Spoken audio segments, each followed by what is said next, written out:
Jindera Town and District.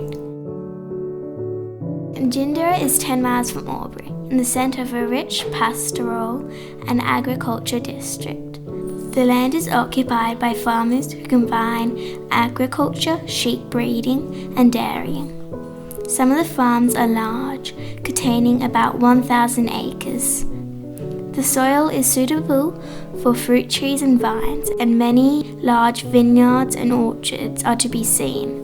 The population is about 600. The town is situated on the 4 Mile Creek. The main Urana Road passes or nearly a mile through the town. There is a police station, 2 hotels and a cordial factory, 2 blacksmith shops, 2 general stores, 1 butcher's shop, 1 baker's shop, 1 post and telephone office combined, 2 German churches, a Church of England, a public school and a German school, a nice hall called the School of Arts. There is also a tennis club of about 56 members and a brass band of 20 members. Molly Westendorf. The grandest wedding ever held in Jindera took place on Wednesday last at the Lutheran Church. Miss Martha Funk was united to Mr. Joseph Greer, blacksmith of Burham. The annual Great German School Picnic is to be held this year on Wednesday the 6th of November. This is usually a great event and the committee extend a hearty welcome to all. The German mission this year is to be held on Wednesday 30th October. Visitors from all parts of the Commonwealth attend these mission feasts, and many old church people meet and renew old friendships. The Lutheran churches were obviously centres to emphasise the Germanness of the German people. The very fact that the sermons were in German, that the schools attached them, taught German, meant they were a bit like what we'd see a modern-day immigrant group, Greeks, Italians, Islamic groups, doing around their places of worship to maintain their heritage. German picnic at Jindera.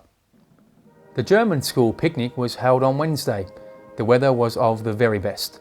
There was a large assemblage. The luncheon spoke volumes for the housewifery of the ladies who provided the good things. Tables were laid under the shade of the fine pines in the grounds of the church adjoining the pastor's residence.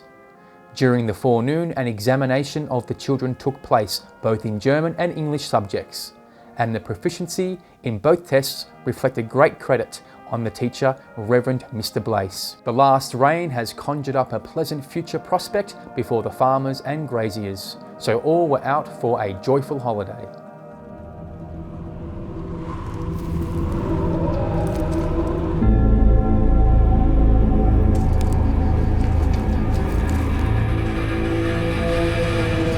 The German people were very anxious, the local settlers, when war broke out. They feared there'd be discrimination against them, and some of them were at the forefront of raising money for patriotic efforts and spent a lot of time ensuring that the public knew that they were first and foremost for Australia. The German residents of Walla Walla and district expressed their unswerving loyalty to the British flag, and as Australian-born are prepared at any moment, if required, to stand shoulder to shoulder with their fellow Australian subjects in defence of the British flag, and would be prepared to give their money or their blood, if required, in defence of this country and the British flag, no matter who the invader may be.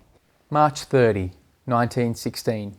Will and I and Martha and Bertha Sheets went to Burham tonight to a recruiting meeting. July, Friday, 28, 1916. I went to Burham tonight to the big farewell to 6 of our local boys who enlisted. Martha and B. Sheets also went out. The chairman, on behalf of the citizens, presented a medal to Mr. Klein.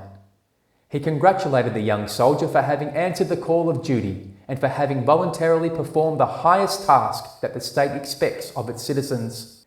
The chairman said he knew the young soldier all his life and that he could confidently assert that no more respectable and upright lad had sailed from these shores. Monday, October 23, 1916. I went to Albury this afternoon to a meeting to hear the Prime Minister, Mr. William Morris Hughes.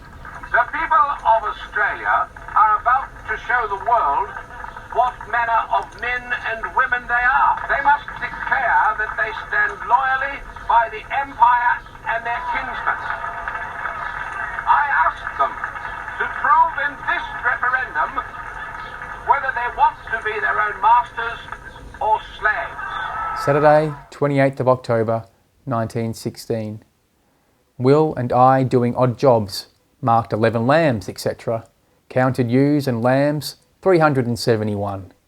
I also put 7 rams into the back paddock.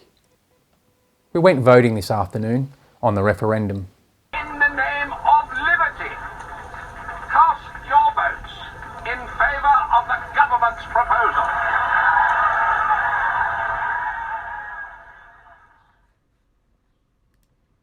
After the first referendum, government decided that it was going to disenfranchise, going to clear the electoral rolls of people who were of enemy origin and their children. The public worried about what they call the enemy within, and there were various steps taken to make sure that there were greater controls of the German people who'd settled in the district.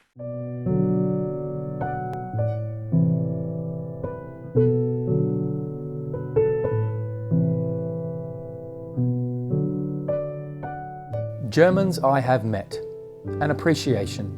The somewhat drastic measures resorted to by the federal government during the recent conscription referendum in declaring German and citizens of German descent from exercising the franchise may have been expedient under the circumstances, but at the same time it was most unfair and tyrannical treatment to mete out to many hundreds of staunch, loyal Australian Germans, sons, grandsons and great-grandsons of Germans, many of whom have sons at the front. Many Australians regretted Mr. Hughes's action in disfranchising our German friends, but one must give the Prime Minister credit for honesty of intention, for it was patent that at the previous referendum the German vote, a matter of many thousands, went on the side of no.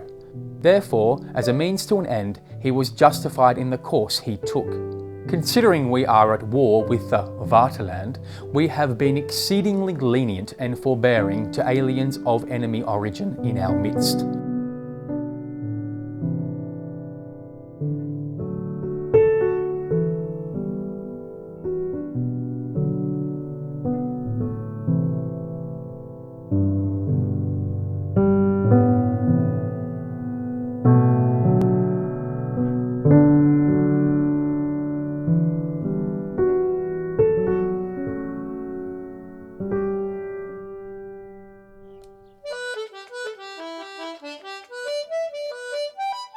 July 19, 1919.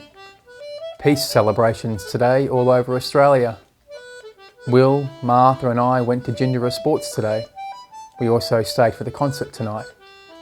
A very pleasant day was spent.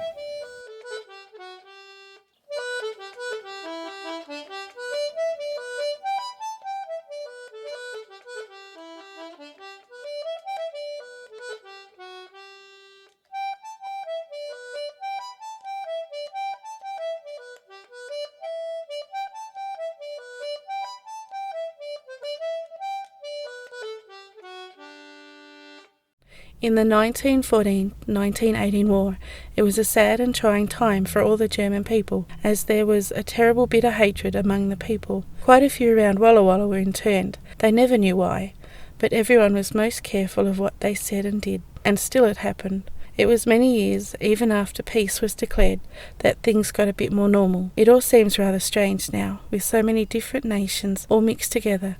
As I write this in December 1959, there are so many new Australians out here now. Of a Saturday morning, in the street, you hear many foreign languages spoken.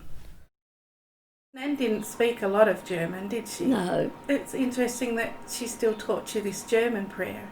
Well, my sister and I used to say our prayers together.